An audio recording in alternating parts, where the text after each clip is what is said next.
Hello. Hello. I'm How good. are How you doing? you? I'm well. Thank you so much for joining me and taking a moment just to Yeah, talk with me a little my bit. pleasure. So, everybody, we have an amazing equestrian joining us today, Mr. Matt Mills. Tell me about some of the amazing work that you have going on and how you balance it all. Oh man.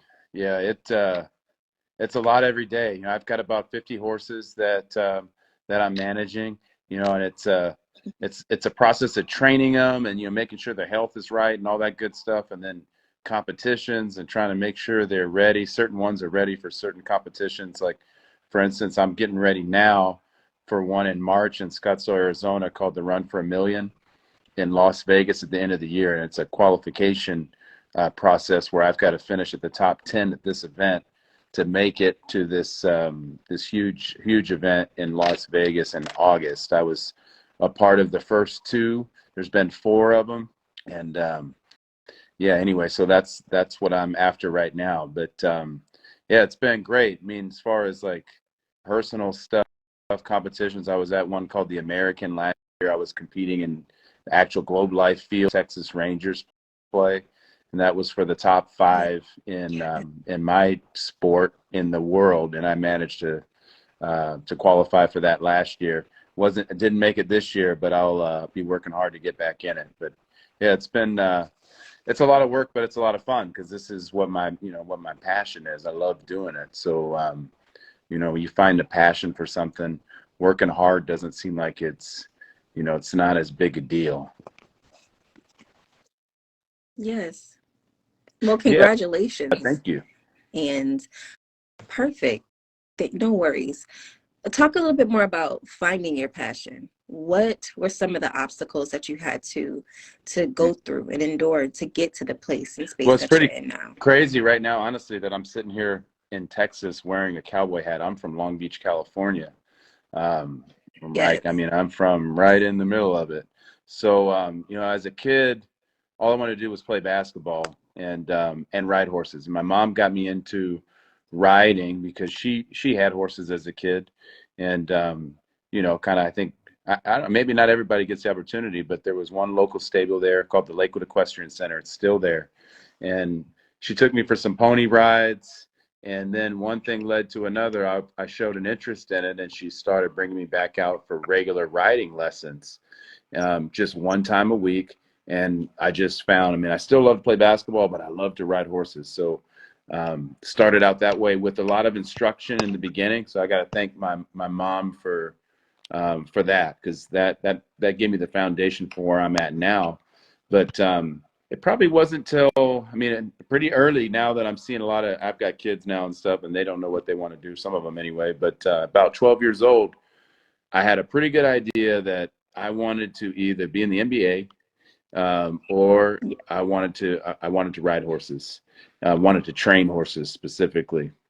And you know, I can remember going to school and then catching the bus and going to ride horses after, and it was just something that has just always been a part of my life.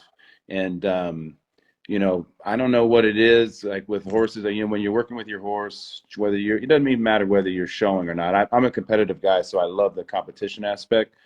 But just riding your horse and working with them, there's something. It's real rewarding, satisfying, sometimes therapeutic, all of those things when you're out there, because Yeah. that horse reacts to your energy, good and bad. And so you're constantly having to, it's like, you're chasing this connection with the horse. And then for me to be able to throw competition on top of it and be able to make a living out of it, it's just been incredible. And so getting back to my childhood, things kind of kept progressing. I started competing. I'm begging my mom and dad for a horse, and they got me just enough.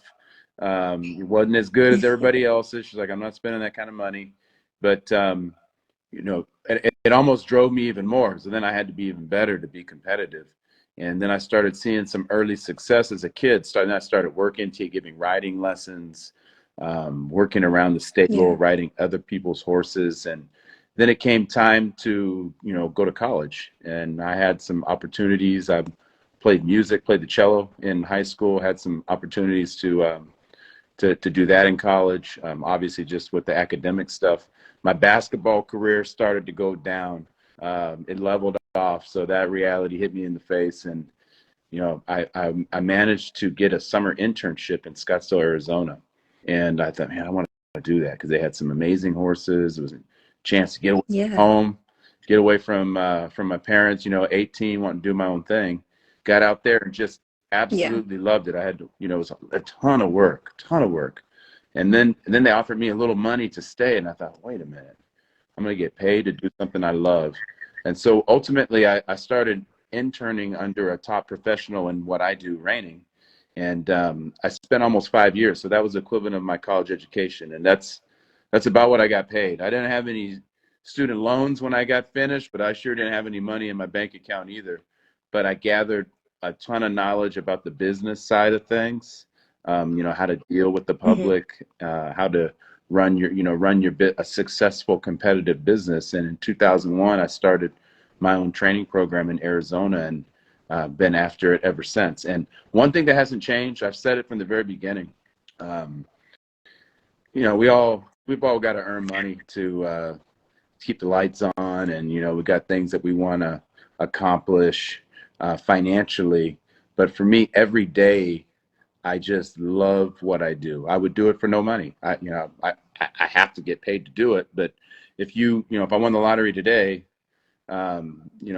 independently wealthy, I would still be riding horses. I don't know if I'd ride them as many as I do right now, but I might, as I just, it's just something that I just, every day. You don't have to, I don't have to push myself to get out of bed to go ride these horses. Yes. That's such an amazing story. And thank you for sharing that with us. I wanted to know, and diving a little bit more deeper into that, how would you encourage youth today, people that are struggling to find that peace within their career path and their future journeys? What kind of advice would you give them? Well, I think the big thing, especially when you're young, is to try a lot of different things. Hmm. Don't get stuck on just one until you find that thing that you really love. Try different things. I tried different sports, like I do reining for my horses, but I tried other Yeah. disciplines also. Um, but and then with that being said, though, I'm not talking about try it for a week or try it for 2 weeks, because I see that a lot too. We try something for a minute. Yeah. If it's not easy, if it doesn't come right to me, I don't want to do it. You got to put the work in is the thing. And I think once you do find something that you have a passion for, no matter what it is, horses, whatever your thing is, law, doc, whatever, marketing, you name it, you got to put the work in. And but number one is that having that interest, that passion, and then just become a student of it and know everything about it inside and out. Like I've been doing this, man, I want to keep track of the time now, but like it's about 35 years I've been riding horses, and I still don't know everything. I'm still trying to get better. And I think that's Yeah. one thing for anybody, whatever they're doing. I think if you're on that path or that quest of trying to improve all the time, you're going to be on the right track.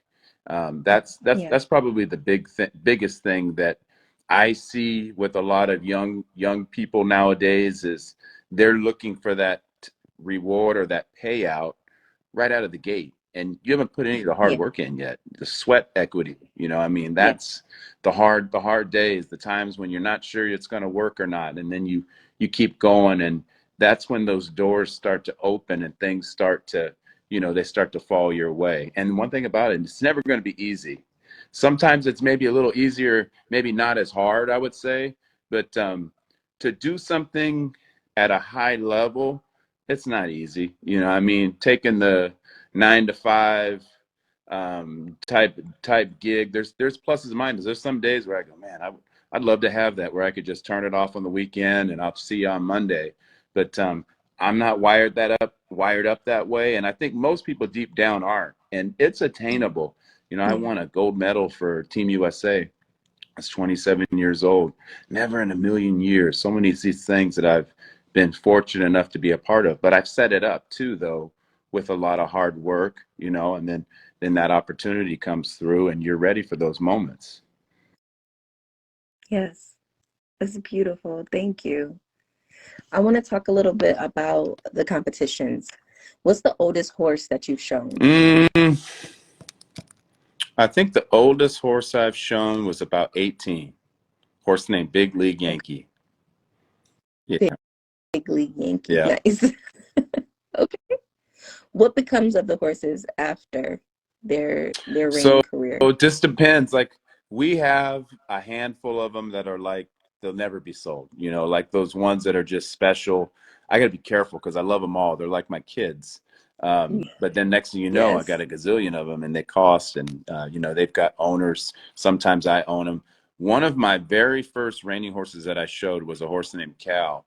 We kept him till he peacefully passed at 30 years old, and he just get turned out. He lives a life of luxury, turned out during the day, maybe go on the hot walker. We have all these therapeutic things that we do with the horses to make them feel well. They get treated better than us. They get treated like professional athletes. But so a lot of them, if we keep them, I'll kind of phase them down. They won't start to compete near as much. We might find a kid to ride them. Maybe somebody new, a beginner that they can help, bring them along. And then after that, they don't have to do much of anything. But now some of the other older competitive horses, once they get to be about 8 years old, they're not, they're for the most part, with the exception of a few, they're not eligible for our big money events. And those horses, we might Hmm. find owners for them that are going to maybe compete in lesser events. Like there's one called Ranch Riding now that's not as strenuous. So they back down and kind of from the big leagues, so to speak, and they go down and they're really successful in some other places. Some people just, they'll buy them just for trail horses at home because they're so well trained. They're so compliant that and they're so safe that they're good for others. So they're great for beginner riders too, because I remember some of the horses as a kid I rode, you want to go left and they didn't go left. You wanted to go left and they Yes. went right at a high rate of speed. Um, these guys don't do that if once they've made it through the process. Gotcha. What's the greatest lesson that you have learned from a horse? Patience. That's an easy one. Mm, Patience. For yeah. sure. I've seen so many. They can't talk to you. They only go by feel, but you just never, you can't be too patient because, I mean, these horses, it's incredible that they allow me to train them to do what we get them to do. I mean, it's just amazing. Some days I'm like, it just doesn't make any sense. Why are we spinning and sliding? And you could say that about anything. Why are you riding a horse in the first place? But, patience really is the key. You get in a hurry and you're wanting to get things done, and that horse doesn't understand. And if you slow things down, you typically get to where you want to go a lot faster. How is that also applicable to life? Yeah. Well, yeah, that is true. And it's all relative though. If you're too patient in life, you're not going out and go get it. You're not going to get it. So I think it's Yeah. some things patience is, a virtue that you need. I know older trainers, mentors told me when I was younger, they're like, because I wanted it right now and I was on it, working hard, getting after it. And they're like, you just need to be patient. Trust me, in time you'll get it. And I'm like, yeah, right. I'm going to figure it out. But they were right. But as far as like in life and business, I think you got to be, once you know you're on the right path, you got to work hard to go get it. But then you might need to Yeah. be patient for the results, enjoy, you Yeah. got to put that work in, enjoy the journey. And sometimes that result, you're not going to hit the number you want to hit right away.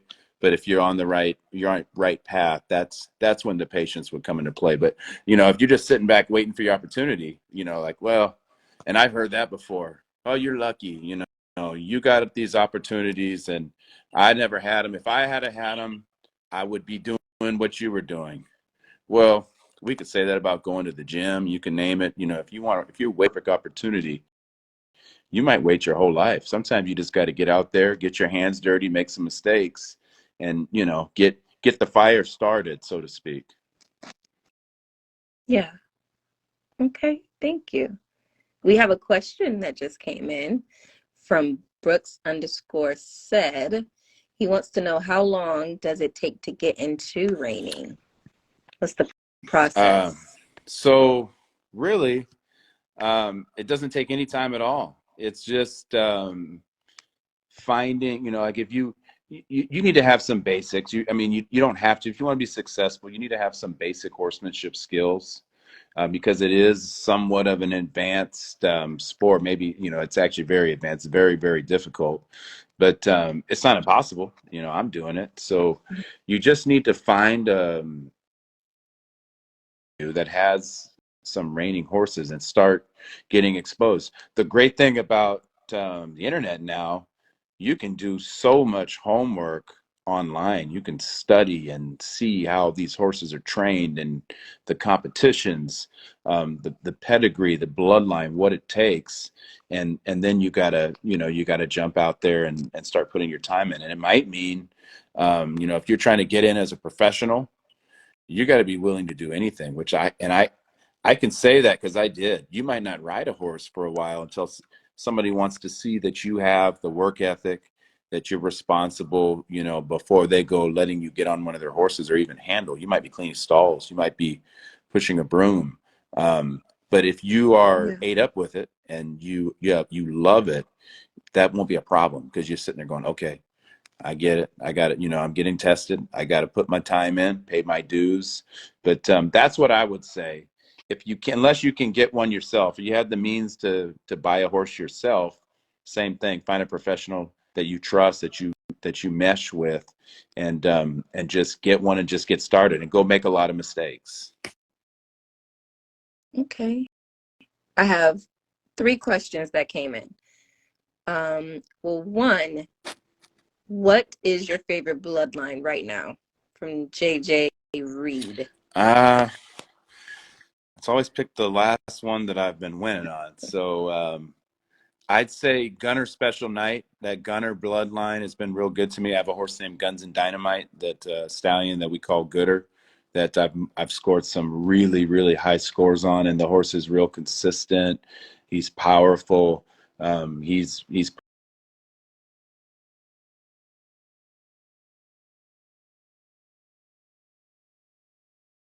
that I've had a lot of success on too.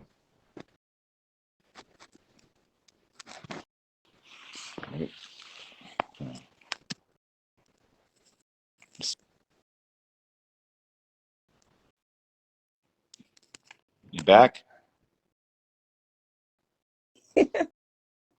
Okay. Yep, Okay. I'm back. Sorry about that. Okay. Thank you for sharing that. The questions are coming in. Okay, we talked about that one already. Someone wants to know about your style. What are the influence of your style, and how could we how can we duplicate your style? Well, I think everybody kind of develops their own style. Me personally, I'm not a play it safe kind of guy. Like if we're playing golf and Yeah. we're on a par 5, and are we going to lay up, or are we going to go for it and try to get to the green in 2? I'm going to go for it every time. And it's bit me in the behind a few times, but I'm going to go big or go home. So when I'm training my horses at home, I'm trying to train them for that. Not a lot of help from me. I try to get those horses to where they understand their job on their own, which allows me to really ask a lot of them when I compete.